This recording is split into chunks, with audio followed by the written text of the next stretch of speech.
बच्चों एक बार फिर से आपका वेलकम है सॉलिड स्टेट की क्लास में। और आज का टॉपिक हमारा रहेगा नियरेस्ट नेबर डिस्टेंस और नियरेस्ट नेबर एटम, और नेक्स्ट नियरेस्ट भी उसी में हम पढ़ लेंगे, ठीक है। तो फर्स्ट है nearest and next nearest, next nearest atoms and distance, ठीक है। ये हमारा आज का टॉपिक है। अब फर्स्ट ले लेते हैं क्या, पहले फॉर सिंपल क्यूब के लिए, फॉर सिंपल क्यूबिक क्रिस्टल। तो सिंपल क्यूबिक क्रिस्टल के लिए देख लो क्या है हमारे पास। ये सिंपल क्यूब है ना, ये सिंपल क्यूब है। सिंपल क्यूब में क्या होता है, कॉर्नर एटम, कॉर्नर पे क्या होते हैं, एटम्स प्रेजेंट होते हैं। अब मीनिंग पहले समझ लेते हैं कि नियरेस्ट नेबर डिस्टेंस और नियरेस्ट नेबर एटम्स का क्या मतलब होता है, ठीक है। इसका मतलब क्या होता है, तो नियरेस्ट नेबर मतलब कि आपका एक घर है, तो बगल का जो पड़ोसी है, नेबरहुड है, तो बगल के पड़ोसी में पड़ोसी का घर जो हुआ जस्ट बगल वाला, वो हुआ आपका नियरेस्ट नेबर। और आपके यहाँ से उनके यहाँ का डिस्टेंस नियरेस्ट नेबर डिस्टेंस, ठीक है। और पड़ोसी के बगल में कोई पड़ोसी है तो उसको बोलते हैं next neighbour, next nearest neighbour distance, ठीक है। ठीक इसी तरीके से यूनिट क्रिस्टल में भी ऐसी पॉसिबिलिटी होती है, ठीक है ना। तो देखते हैं क्या है भाई। अब देखो एक सिंपल क्यूब के लिए इसका नियरेस्ट कौन है, कॉर्नर वाला। ये कॉर्नर वाला नियरेस्ट है, क्यों, एक कॉर्नर का डिस्टेंस ए है, एक कॉर्नर का डिस्टेंस क्या है, ये डिस्टेंस ए है। और दूसरा यहाँ से इसको रेफरेंस एटम ले लो, ठीक है। और दूसरा क्या है, सेकंड डिस्टेंस ये है, समझ रहे हो। इसको क्या बोलते हैं, a√2 बोलते हैं। क्या बोलते हैं, a√2। और थर्ड डिस्टेंस क्या है, यहाँ से यहाँ ले लेते हैं, तो ये वाला डिस्टेंस जो है ये a√3 है, a√3। तो इन तीनों में सबसे कम कौन दिखा आपको, इन तीनों में सबसे कम ये है। तो ये हो जाएगा क्या, नियरेस्ट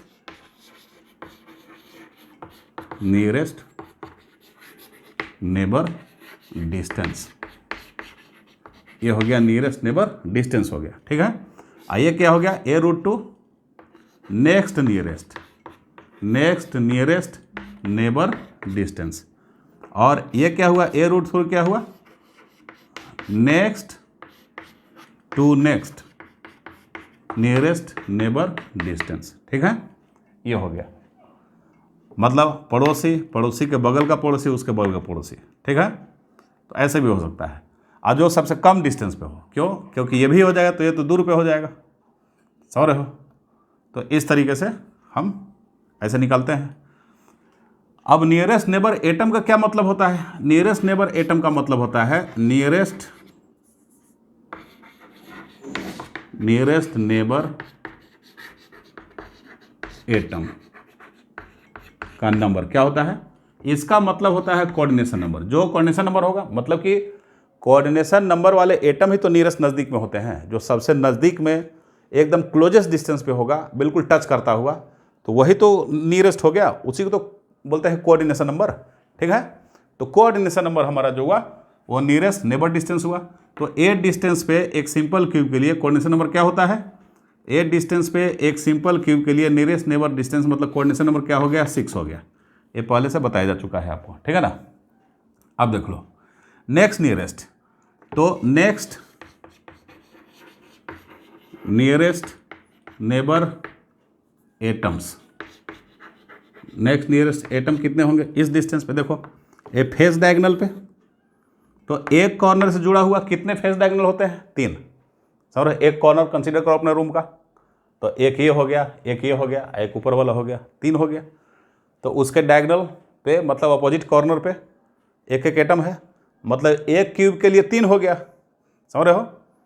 एक क्यूब के लिए फेस डायगोनल पे क्या हुआ, 3 हुआ।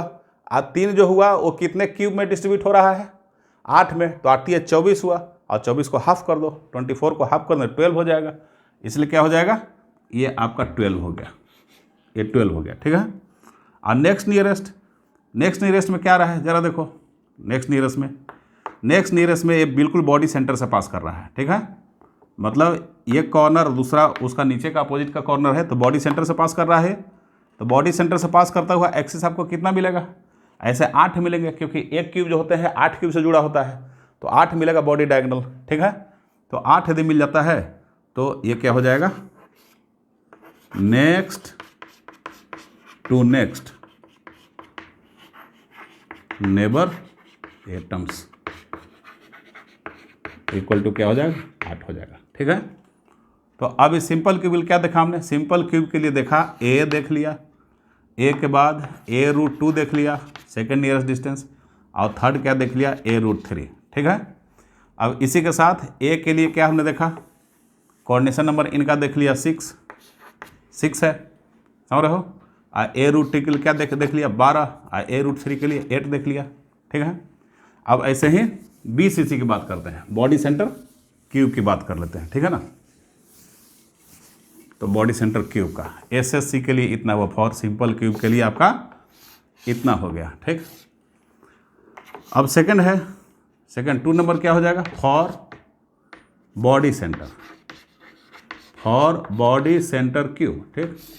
तो बॉडी सेंटर क्यूब बना लो। तो बॉडी सेंटर क्यूब कैसे बनाएंगे भाई? ये देखो बॉडी सेंटर क्यूब हो गया, ये बॉडी सेंटर क्यूब हुआ, ठीक है ना। ये बॉडी सेंटर क्यूब हो गया, ठीक है। अब बॉडी सेंटर क्यूब, ये बॉडी सेंटर पे है, ये एटम है चारों तरफ, ठीक है। इसको रेफरेंस एटम मान लो। कॉर्नर वालों को क्या मान लेते हैं? कॉर्नर वालों को रेफरेंस एटम मान लेते हैं। रेफरेंस एटम से ये सेंटर के बीच का डिस्टेंस, ठीक है। तो सेंटर के बीच का डिस्टेंस से क्या होता है भाई? ये होता है a√3/2। ये हो गया आपका नियरेस्ट एकदम, ठीक। अच्छा, और a√3/2 हो गया। अब ये क्या हुआ? यहाँ से यहाँ तक का डिस्टेंस को बोलते हैं a, समझ रहे हो। तो ये क्या हुआ? a सेकंड नियरेस्ट, मतलब नेक्स्ट नियरेस्ट, और नेक्स्ट नियरेस्ट के बाद में नेक्स्ट टू नेक्स्ट क्या होता है? एक ये हो जाता है, और नेक्स्ट टू नेक्स्ट क्या हो जाएगा? देख लो, एक ये है, मतलब a√2 पे है, तो ये जो हुआ नेक्स्ट टू नेक्स्ट a√2 पे है, ठीक है। बोल सकते नहीं सर नेक्स्ट टू नेक्स्ट तो ये भी हो सकता है, ये भी, ये बॉडी डायगोनल से पास करता हुआ, तो ये तो भाई मेरे √3 आ गया ना, a√3 आ गया, a√3 है, a√2 है, तो यही ना कम है। तो ये नेक्स्ट नियरेस्ट, ये नेक्स्ट टू नेक्स्ट नियरेस्ट है a√2, ये वाला a√2 हो गया, और ये वाला a√3 है, तो ये नहीं होगा नेक्स्ट टू नेक्स्ट ये हो जाएगा, ये हो जाएगा नेक्स्ट, ये क्या हो जाएगा? नेक्स्ट टू नेक्स्ट वाला हो जाएगा, ठीक है। तो एकदम नियरेस्ट वाले के लिए क्या है? एकदम नियरेस्ट वाले के लिए बॉडी सेंटर कितने होते हैं? नियरेस्ट नेबर एटम कितने हो सकते हैं यहाँ पे? तो जो नियरेस्ट नेबर ऑफ एटम होता है, जो कोऑर्डिनेशन नंबर होता है, भी बताया। तो बॉडी सेंटर का कोऑर्डिनेशन नंबर क्या होता है? 8। तो यहाँ पे 8 लिख लेंगे, इसके लिए 8 हो जाएगा, मतलब इसके लिए क्या हो जाएगा? 8 कहाँ लिख लें? 8 यहाँ लिखता हूँ, देखो इसके लिए 8 हो गया, ये नेक्स्ट नियरेस्ट है 8। अच्छा, और 8 डिस्टेंस पे कॉर्नर पे है, तो कॉर्नर कितने होंगे? एक कॉर्नर कितने कॉर्नर से? 6 कॉर्नर से जुड़ा रहता है, मैं पहले सब कुछ बता चुका हूँ। तो क्या हो जाएगा? 6 हो जाएगा। a√2 अभी बताया आपको 12 होता है इसका नंबर, मतलब कि nearest neighbour atoms 8, next nearest neighbour atom कितने? 6, and next to next nearest number of atom कितने? 12। Nearest neighbour distance a√3/2, next nearest neighbour distance a, next to next nearest neighbour distance a√2, ठीक है। तो BCC के लिए आपको क्या आया? BCC के लिए आपको आ गया ये, इसको बॉक्स में आप लोग रख लीजिए तो बढ़िया रहेगा। ये देखो ये। अब चलते हैं, अपन बात करते हैं FCC की। FCC क्या कहानी रहेगी? तो FCC बनाओ, लो FCC बनाया, ये FCC बनाया,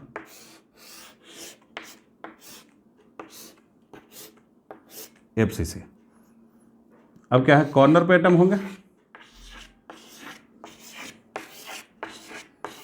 और फेस सेंटर पे एटम होंगे। देख लो फेस सेंटर पे सारे फेस सेंटर के एटम नहीं बना रहा हूँ, फिगर गंदा हो जाएगा।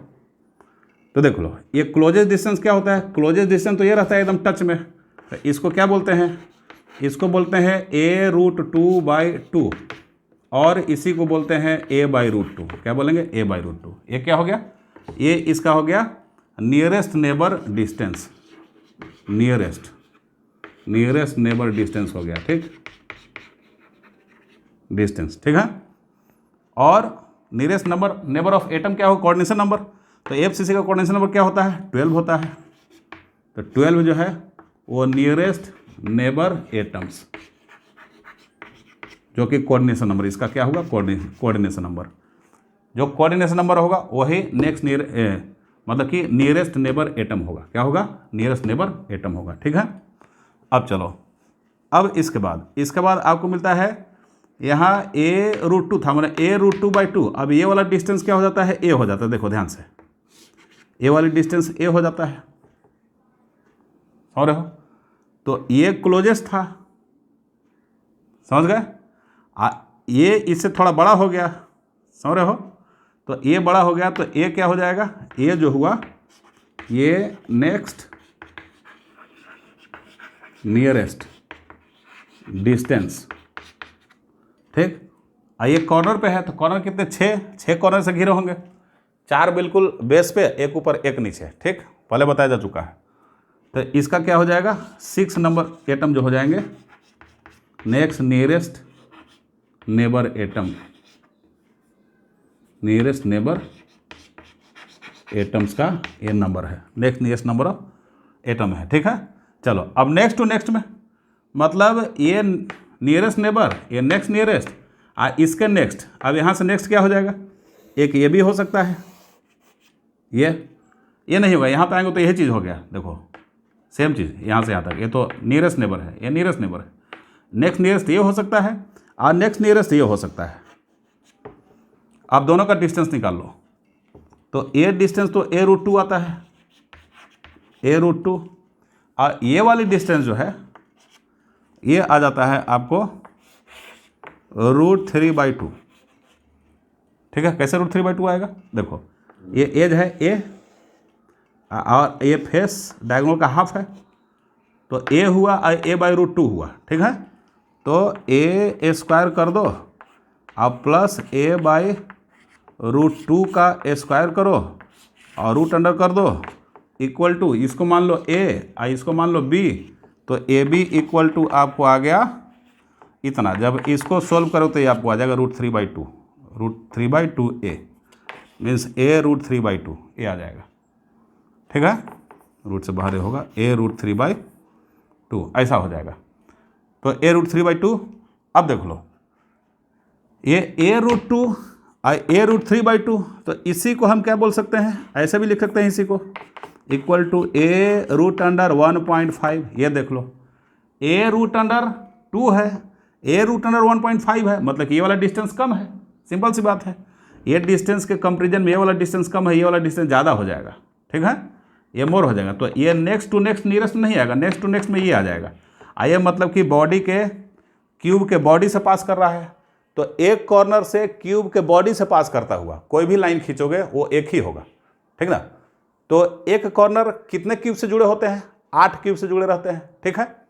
तो 8 क्यूब से जुड़े रहेंगे, तो वैसा बॉडी से पास करता हुआ लाइन जो कि फेस सेंटर को जोड़े, कितने मिलेंगे? 8 मिलेंगे, 8 मिलेंगे, ठीक ना। तो इसलिए क्या हो जाएगा? अब इसका जो next to next neighbour distance हो जाएगा FCC का, नेक्स्ट टू नेक्स्ट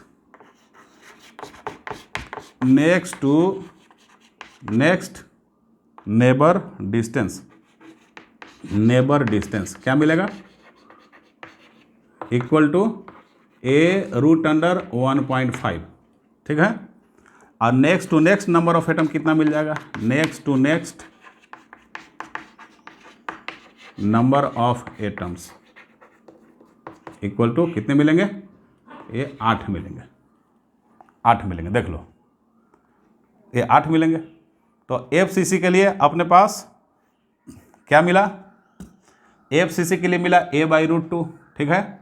FCC के लिए कहाँ लिखें भाई? FCC के लिए देखो कहीं लिख देते हैं, जगह कहाँ है मेरे पास। चलो इसको लिख लो, आप लोग लिख लिए तो हम यहाँ पे FCC थर्ड नंबर FCC के लिए देखो, ABCC के लिए है, FCC के लिए यहाँ लिख देते हैं थर्ड नंबर।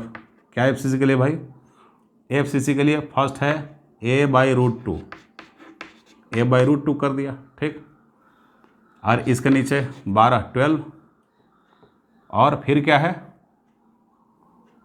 A/√2 के बाद A, इसके नीचे 6 और उसके बाद A√1.5 और इसके नीचे क्या हो गया 8 हो गया। ये आपका FCC के लिए हो गया।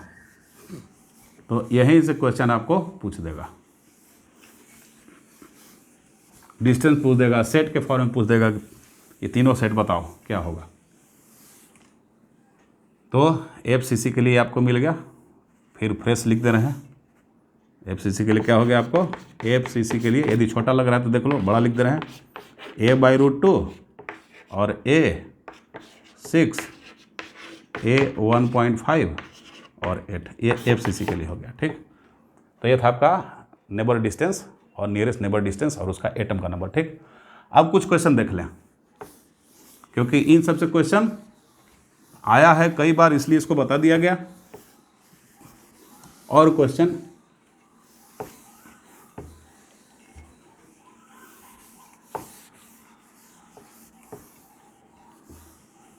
देखो, क्वेश्चन है हमारा कि find packing efficiency of CaF2। CaF2 का पैकिंग एफिशिएंसी निकालो, ठीक है। तो उसका फार्मूला क्या होता है पैकिंग एफिशिएंसी का? आपको पढ़ाया गया था, Z1 × 4/3 पाई R प्लस का क्यूब, ठीक है, R माइनस का क्यूब प्लस Z2 × 4/3 पाई R प्लस का क्यूब, ठीक, इतना बाई A क्यूब इंटू 100, ठीक। ये आपका फार्मूला था। Z1 नंबर ऑफ आनायन और Z2 नंबर ऑफ कैटायन, ठीक है, ये कैटायन का नंबर था। अब देखो, अब क्या है यहाँ पे क्या किया, 4/3 कॉमन ले लिया, 4/3 क्या कर लिया, कॉमन ले लिया। तो 4/3 कॉमन पाई R माइनस क्यूब, एक कॉमन ले लिए, तो यहाँ पे क्या हो जाएगा, Z1 हो जाएगा और प्लस Z2 हो जाएगा और multiplied by R plus by R minus का क्यूब हो जाएगा इंटू 100 बाई A क्यूब हो जाएगा। ये देखो, अब देख लो, कैल्शियम फ्लोराइड के लिए, फ्लोराइड स्ट्रक्चर के लिए R plus by R minus, cation का रेडियस ज़्यादा होता है और वहाँ फ्लोराइड आयन अनायन का रेडियस कम होता है, तो ये तो 1 से ज़्यादा मिल जाएगा आपको, जबकि रेडियस रेशियो 1 से ज़्यादा हो ही नहीं सकते। आप पढ़े हैं 0.225, 0.155, 0.414, 0.732, 0.999, तो ये सभी तो 1 से नीचे हैं। इसका मतलब क्या हुआ कि 1 से ऊपर आ रहा है, तो मतलब क्या हुआ, जो radius ratio exceptional case follow करे वहाँ पे इसका जस्ट अपोजिट कर दो, मतलब अनायन का रेडियस ऊपर, जो कम वाला रेडियस है उसको ऊपर कर दो, जो ज़्यादा वाला है उसको नीचे कर दो। तो कैसे होगा, तो उसको करने के लिए अपन क्या करेंगे, ये Z2 को आगे कर लो, ठीक है। तो Z2 क्या कर लेंगे, अब आगे कर लीजिए और तब कॉमन ले लो। जैसे देखो ऐसे, ये Z2 है, Z2 multiplied by 4/3 pi R plus, pi R plus क्या है, क्यूब है ना, क्यूब, और प्लस Z1 इंटू 4/3 पाई R माइनस का क्यूब हो गया, इतना बाई क्या हो गया, A क्यूब हो गया, ठीक है। This is equal to this. अब देख लो यहाँ पे क्या होगा, यहाँ पे 4/3 पाई R प्लस क्यूब, ये क्या कर लो, कॉमन ले लो। जब कॉमन ले लोगे तो कॉमन लेने के बाद क्या हो जाएगा, ये Z2 हो गया, Z2 प्लस Z1 हो जाएगा और इनटू ये हो जाएगा R माइनस, और नीचे में क्या करेंगे, R प्लस लिख देंगे आप पूरा का क्या लिख देंगे, क्यूब लिख देंगे। मतलब क्या हो जाएगा, ये और ये पूरा कैंसिल आउट हो गया, ठीक है। आर प्लस क्यूब, यहाँ R plus cube cancel out, ठीक ना। तो ऐसा लिख सकते हैं, इतना multiplied by 100 divided by A cube, ठीक है। आगे चलें, चलो आगे देखते हैं, इसको मिटाएं। अब आगे चलते हैं। इसको मिटाने के बाद अब क्या हो जाएगा, अब आपको देखो Z2 4/3, यहाँ लिख लो 4/3 पाई आर प्लस का क्या है, क्यूब है। अब Z2 क्या था, Z2 नंबर ऑफ कैटायन था। तो नंबर ऑफ कैटायन क्या होता है, नंबर ऑफ कैटायन 4 होता है। Ca प्लस का आयन कितना होता था, Ca+2 का नंबर 4 और F माइनस का नंबर 8 होता था, ठीक है। तो Ca प्लस क्या हो गया, 4 हो गया, 4 प्लस Z1 क्या है, 8 है, और R minus by R plus का क्यूब। तो रेडियस रेशियो क्या होता है, R minus by R plus क्या होता है, 0.225 होता है, टेट्राहेड्रल वाइड है, 0.225/3। कैसे निकालेंगे, CaF2 में टेट्राहेड्रल वाइड में अनायन फ्लोराइड आयन होता है, ठीक है। जब टेट्राहेड्रल वाइड में होगा तो टेट्राहेड्रल वाइड का रेडियस रेशियो क्या था बताओ, 0.224, ठीक है ना। तो सॉरी 0.225, तो 0.225 दे दिया। अब क्या करोगे, इसे कॉमन ले लो। तो जब कॉमन ले लेंगे तो कॉमन लेने के बाद क्या होगा बच्चों, कॉमन जैसे ही लेंगे क्या, 4/3। अब देखो कॉमन क्या है, 4 कॉमन लिया तो 4 × 4/3, और यहाँ बाई ए क्यू लिख लेना, बाई ए क्यू × 100 भी लिख लेना। अब 4 कॉमन ले लिया, देखो तो 4 कॉमन लिए, 4 × 4/3 पाई आर प्लस का क्या हो गया, क्यूब हो गया, इतना multiplied by 100 divided by A cube, ठीक। अब ये 4 कॉमन है तो 1 हो गया, यहाँ क्या हो जाएगा, 2 हो जाएगा, 2 मल्टीप्लाइड बाई 0.225 का होल क्यूब हो गया, ठीक है। अब इतना आपको क्या हुआ, ये FCC के वॉल्यूम के, FCC का पैकिंग एफिशिएंसी है, पहले आपको बताए थे, ये तो Z=4 आता था।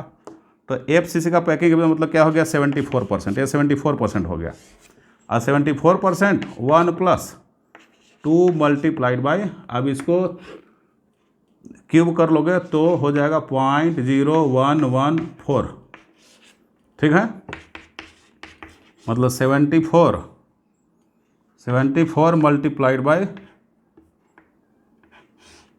1 + 0.0228, मतलब 74 × 1.0228, इसको मल्टीप्लाई कर लो, 75.68 के आसपास आएगा। कितना आ जाएगा, 75.68, जो भी आए, ये मेमोरी बेस बोल रहा हूँ, देख लेना कितना आता है, ठीक है ना, मल्टीप्लाई करके। तो इतना आपको मल्टीप्लाई करने के बाद आता है, ठीक है। चलो ये हो गया। अब इसके बाद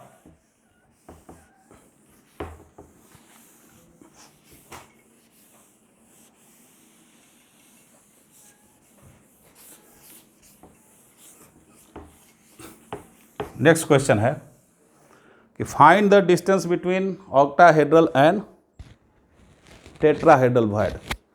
टेट्राहेड्रल वॉइड और ऑक्टाहेड्रल वॉइड के बीच का डिस्टेंस क्या निकालना है, find the distance between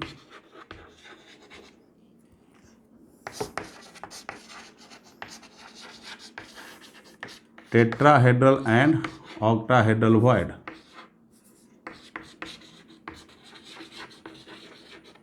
octahedral void, इसके बीच का डिस्टेंस निकालो। देखो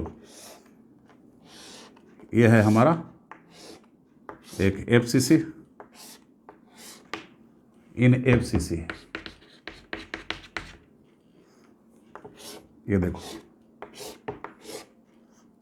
अब ये बॉडी डायगोनल हो गया, 1/4 डिस्टेंस पे टेट्राहेड्रल वॉइड और आधा डिस्टेंस पे ऑक्टाहेड्रल वॉइड। ये क्या होता है, ये जो है TV है और ये क्या है, ये OV है, ठीक। तो यहाँ से इसको A मान लो, इसको O मान लो, इसको x मान लो, इसको b मान लो, ठीक है। तो ax इक्वल टू क्या होता था, यहाँ से यहाँ तक, इसके सेंटर तक को ax बोलते हैं, इसके सेंटर को o बोल दो, ठीक है। तो ax equal to a√3 by क्या होता था, 2 होता था, a√3 बाई 2। ये वाला AO डिस्टेंस जो था, AO इक्वल टू क्या था, ये हम पहले प्रूफ कर चुके हैं, a√3 बाई 4, ठीक।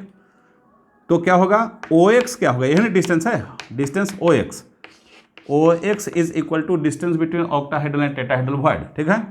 तो OX इक्वल टू क्या होगा, AX माइनस AO, तो क्या हो जाएगा AX माइनस AO। तो AX आपका क्या है, a√3 by 2 minus a√3 by 4 is equal to a√3 by 4, आपका आंसर आ गया, ठीक है। ये हो गया। नेक्स्ट क्वेश्चन, चलो नेक्स्ट क्वेश्चन देखते हैं। नेक्स्ट क्वेश्चन क्या है भाई, अब एज लेंथ डायमंड का दिया हुआ है 356 पिकोमीटर, तो बोल रहा है कि CC बॉन्ड लेंथ बताओ,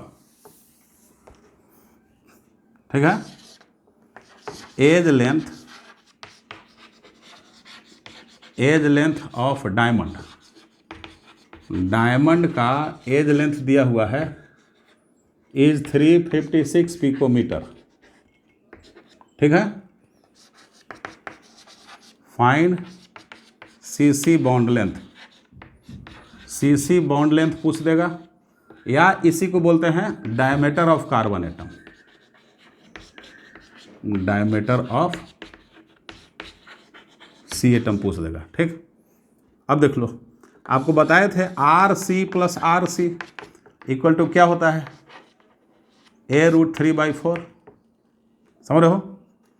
तो RC क्या है, RC plus RC, radius of carbon, इसी को तो बोलता है बॉन्ड लेंथ, यही हो गया आपका bond length, is equal to edge कितना है 356 इंटू √3 बाई क्या हुआ 4, तो 356 बाई 4 से कट जाएगा, देखो 4 8 32, 4 9 9 चौको 36, 9 चौको 36 और चौको 32, हाँ ठीक, 89 मल्टीप्लाइड बाई 1.732, जब इसको मल्टीप्लाई करोगे तो 154.14 आ जाएगा, कितना पिकोमीटर, ठीक है। तो एक क्वेश्चन हो गया। आगे क्वेश्चन की बात करते हैं। Next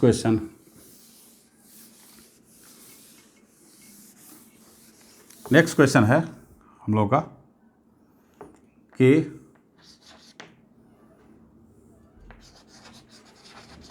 what will be the volume of A hexagon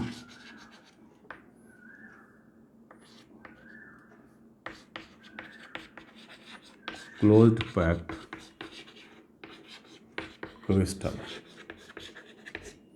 crystal if its age length is 100 by √2 picometre. ये देख लो, इसका सॉल्यूशन क्या होगा।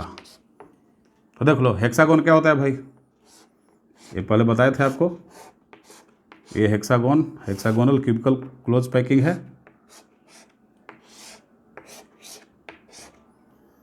तो हेक्सागोनल क्यूबिकल क्लोज पैकिंग है, तो ये क्या हो जाएगा, ये देख लो, ठीक है। और ये हाइट है h, तो 6 इक्विलेटरल ट्रायंगल दिख रहा है आपको, इस 6 इक्विलेटरल ट्रायंगल का एरिया आप मल्टीप्लाइड बाई हाइट, ठीक है।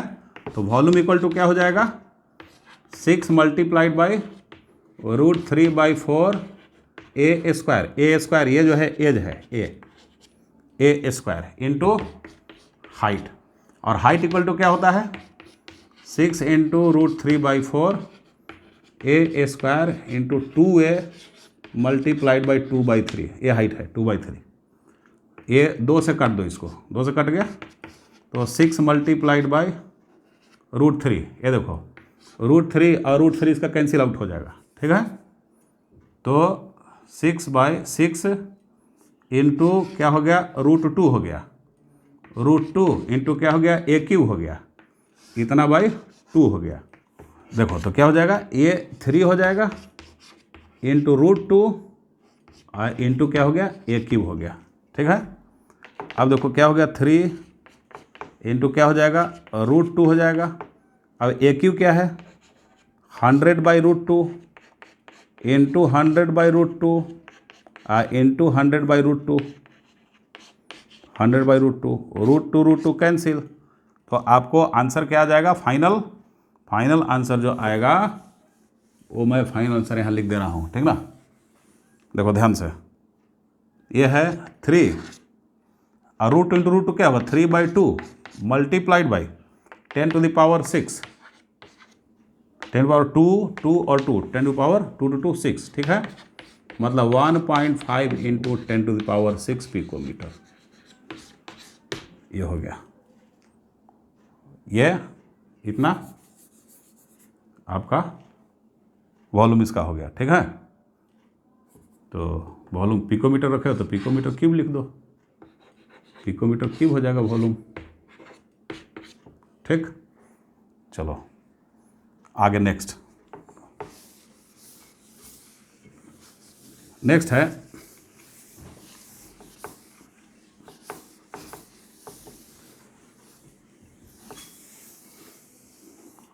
है कि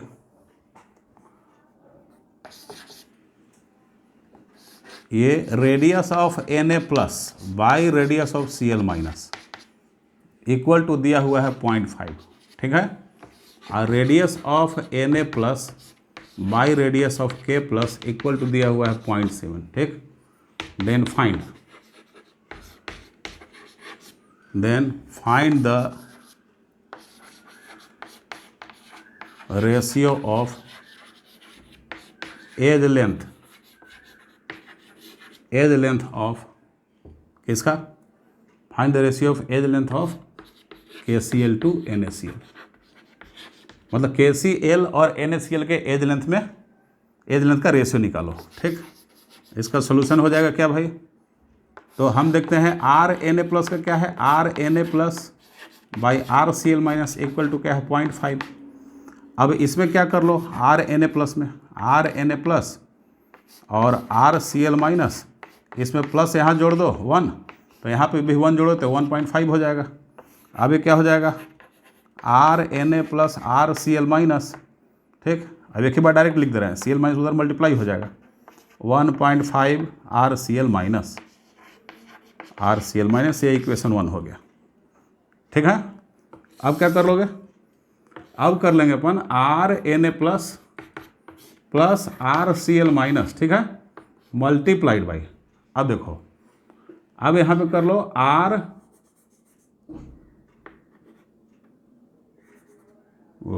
क्या था, RNa plus by RK plus था, तो यहाँ इसको क्या कर लो, RK प्लस कर लो और बाई RNa प्लस कर लो, ठीक।